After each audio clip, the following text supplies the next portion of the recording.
जी minister, ये बताइएगा कि आपने ब्रीफिंग्स ली हैं यहाँ की अथॉरिटी से, तो क्या आप मुतमईन हैं कि कसूर में जिस तरह से रेस्क्यू का काम है या बाकी ऑपरेशंस हैं, आप मुतमईन हैं उससे? देखें, इसमें मैं तो बिल्कुल यही कह सकता हूँ कि अरेंजमेंट्स जो हैं वो बड़े सेटिस्फैक्ट्री हैं। इस वक्त हम जो आपका इंडिया के बॉर्डर के पास हम मौजूद हैं, यहाँ पे तलवार कैंप है और यहाँ पे जो आपने डिप्लॉयमेंट देखी है, जितने भी यहाँ पे पुलिस की डिप्लॉयमेंट है, जितने भी पब्लिक सर्विस के डिपार्टमेंट्स हैं, रेस्क्यू वाले मौजूद हैं, यहाँ पे आर्मी के जो जवान मौजूद हैं, मेडिकल कैंप्स यहाँ पे मौजूद हैं, यहाँ पे आप लाइफ स्टॉक के कैंप्स देख रहे हैं। तमाम अरेंजमेंट्स जो हैं यहाँ पे मैं सेटिस्फाई हूँ। और अब इसमें हमारा नेक्स्ट फेज़ में हम बोट के ज़रिए वहाँ पे जाएंगे जहाँ पे इस वक्त 3-3, 4-4 फुट पानी है, और वहाँ पे कोशिश करेंगे कि उनको जो ड्राई फूड जो है उसको डिस्ट्रीब्यूट करें। और 2-3 चीज़ें हैं हमारे करने की। एक तो ये है कि हमने यहाँ पे कैंप्स इस्टेब्लिश किए हैं जहाँ पे लोग स्टेशन 3-4 दिन से 5 दिन से स्टेशन है। और मैं आपको बताऊँ कि ये 1988 के बाद सबसे बड़ा जो वाटर फ्लो है इस वक्त है, और तकरीबन 2,80,000 क्यूसेक के करीब पानी जो है यहाँ पे कसूर से पिछले 3-4 दिन से यहाँ से गुजर रहा है। और ये जो फिगर है बहुत बड़ी फिगर है, और इसको इन चीज़ों को, इस चैलेंज को फेस करने के लिए विदाउट पैनिक जो अरेंजमेंट्स हो सकते हैं और जो फर्दर इसमें इम्प्रूवमेंट आ सकती है उसके लिए हम सारे यहाँ पे मौजूद। अच्छा मिनिस्टर, इसमें जो अभी तक की रिपोर्ट्स हैं कि भारत या तो अगर डिप्लोमेटिक चैनल से ना इन्फॉर्म करता बल्कि सिंताज माहदे को फॉलो करते हुए कमिश्नर को इन्फॉर्म करता तो शायद पाकिस्तान के लिए चैलेंज कम होता। ये हम मुकम्मल जिम्मेदारी भारत को देंगे या ये क्लाइमेटी को हमें दोनों को ममालिक को मिल के इसको सॉर्ट करना चाहिए? पहली बात तो ये है कि हमें बिल्कुल इसको एक्नॉलेज करना चाहिए कि हमारा नेबरहुड में हमारा फ्रेंडली कंट्री नहीं है। पहली बात तो इसमें कोई बंदा भी इसको समझने की बात है कि इंडिया है।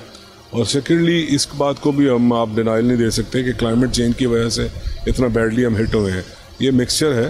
तो शानदार कामयाबी अल्लाह ताला ने हमें जो मार का हक के बाद हमें मिली, तो उसके बाद हमें इस तरह की एक्सपेक्टेशन में जाना नहीं चाहिए था।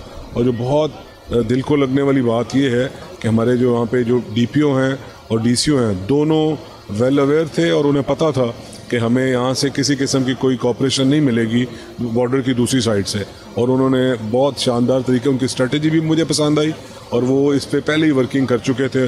अंदाज़ा था उन्हें कि अनएक्सपेक्टेड वाटर किसी वक्त भी यहाँ पे बड़ा आखिरी सवाल ये कि चूँकि आप हाउसिंग देख रहे हैं, बहुत सारी ऐसी कॉलोनीज़ हैं जो दरियाओं के रास्तों में, दरियाओं के अंदर बनाई गई हैं। इसकी रोकथाम के लिए क्या करेगा? क्या कोई बाकायदा इंक्वायरी करनी चाहिए गवर्नमेंट को? क्योंकि लोगों का तो इमलाक का नुकसान हुआ है, they can't live anywhere else, से बहुत बड़ा मसला खड़ा हुआ है। देखिए, 2 चीज़ें हैं। पिछले 2-3 दिन से मैं इस क्वेश्चन को फेस कर रहा हूँ और मैं बड़ा क्लैरिटी के साथ कहता हूँ कि कोई भी इस तरह की जो अप्रूवल है वो मरियम नवाज शरीफ की गवर्नमेंट में इस तरह की कोई अप्रूवल नहीं हुई। हमें देखना पड़ेगा, पीछे जाना पड़ेगा 20 ईयर्स बैक। अगर किसी सोसाइटी ने उस दौर में अगर कोई अप्रूवल ली है और उसके SOPs को फॉलो नहीं किया तो उसको हमें देखना पड़ेगा। बट ये जब आप क्लाइमेट चेंज के बाद इतने बड़े चैलेंजेस फेस कर रहे हैं, ये सवाल बहुत पीछे रह जाता है। हमें देखना चाहिए इस वक्त रिलीफ वर्क पे फोकस रहना चाहिए और अपनी जो हमारी जो इम्प्रूवमेंट हम कर सकते हैं उस पर हमें फोकस रहना चाहिए। ये भी बहुत एतराज़ हुआ कि कुछ मिनिस्टर्स की वीडियो ज़्यादा वायरल हो रही हैं। क्या do you think it's part of work या थोड़ा एग्जैजरेटेड है? इतनी वीडियोस की ज़रूरत नहीं है। आपकी एक भी वीडियो पे एतराज़ किया? मुझे नहीं पता कौन सी मेरी वीडियो पे एतराज़ किया गया। आप कश्ती में थे और फिर उस पर एतराज़ किया गया कि शायद वीडियोज़ बनाने का। अब मैं वो इस वक्त मैं तो आई फील प्राउड कि जी मेरा वो लाहौर मेरा शहर है और मेरा वो हल्का है। अगर मैं आपसे सुन रहा हूँ, ऑनेस्टली मुझे नहीं पता कि उस पर एतराज़ किया गया, तो मैं तो I would love to take this एतराज़ अगेन एंड अगेन। मुझे इसमें कोई नहीं है।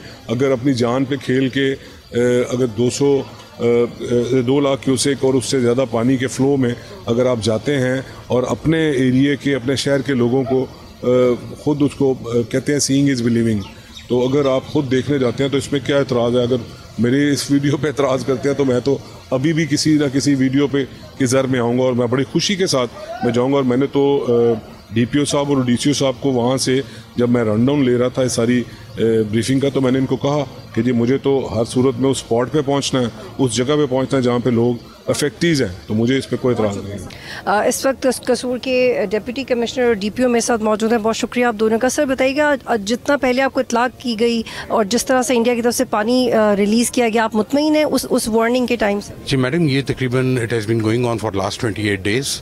अब हमारा ये है कि हमें पहली दफ़ा जो इतला मिली तो उस वक्त है वेरी हाई फ्लड की मिली, जो हमें हरी के हेडवर्क्स और फिर फिरोजपुर हेडवर्क्स, ये आज से 6 दिन पहले की बात है।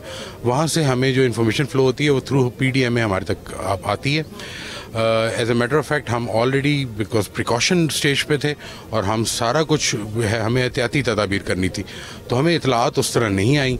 लेकिन जब ये पिछले 5 दिन से जो हाई कमीशन की तरफ से अलर्ट आया तो PDMA हमें मेट डिपार्टमेंट की तरफ से भी, अरेंजमेंट की तरफ से भी एनालिसिस मॉडल्स NDMA और PDMA के हम तक आते जा रहे थे, जिसकी वजह से आपको ये प्रिपरेशन नजर आ रही है। आपके कुछ मिनट और दरकार होंगे। DPO साहब मुझे बताएं कि मैंने बहुत एक लोगों का एटीट्यूड देखा है, they very reluctant to leave their space, तो इस चैलेंज को आपने कैसे फेस किया? जी बिल्कुल, जैसे जैसे फ्लड लेवल्स बढ़ते गए उस तरह से हमारा रिस्पांस जो है वो सख्त होता गया। We started from early warning और अवेयरनेस प्रोग्राम। उसके बाद हमने उन वल्नरेबल विलेजेस के अंदर अपनी डिप्लॉयमेंट की। उसके बाद फाइनली जब फ्लड लेवल्स जो थे वो इंक्रीज करते हुए हाई फ्लड से वेरी हाई फ्लड और अब एक्सेप्शनली हाई के अंदर है, तो हम इस वक्त फोर्सफुल एवैक्यूएशन के मॉडल में हैं उन विलेजेस के अंदर जहां लोगों की जान को सेव करना ज़रूरी है। हमने दरिया सतलुज की बेल्ट को 9 सेक्टर्स में तकसीम किया है और उन पे तमाम हमने वो स्टाफ लगाया है जो कि या तो यहाँ पोस्टेड रहे हैं या यहाँ के रिहायशी हैं, ताकि वो इस इलाकों को बेहतर समझ सकें। तमाम स्टेक होल्डर्स को ऑन बोर्ड लेकर सिंस हम लो फ्लड के लेवल पर पहुंचे थे तब से लेके अब तक हमारी कंटिन्यूस एफर्ट्स चल रही हैं।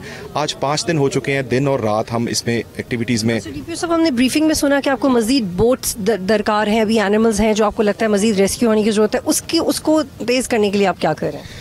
74 बोट्स इस वक्त जो है ऑपरेशनल रेस्क्यू 112 की जो सतलुज रिवर के क्रॉस हैं, उसमें जो हमारे पास बेड़े हैं जिसके ऊपर एनिमल लोड होकर आते हैं वो 24 हैं। उनमें कुछ इंजन्स की और कुछ बोट्स की कमी है जो DC साहब ने नोट करवा दिया हुआ है और उसके बाद इंशाल्लाह हमारा ये रिलीफ ऑपरेशन ज़्यादा बेहतरी से हो जाएगा। लेकिन 24/7 वी आर वर्किंग। हम रेस्क्यू के साथ साना बशाना खड़े हैं। हमारी 600 से ज़ायद नफरी इस वक्त सिर्फ दरिया सतलुज के ऊपर लोगों को रेस्क्यू और रिलीफ के अंदर इस वक्त लगी हुई है। सब्सक्राइब करें और बेल दबाएं ताकि कोई खबर रह न जाए।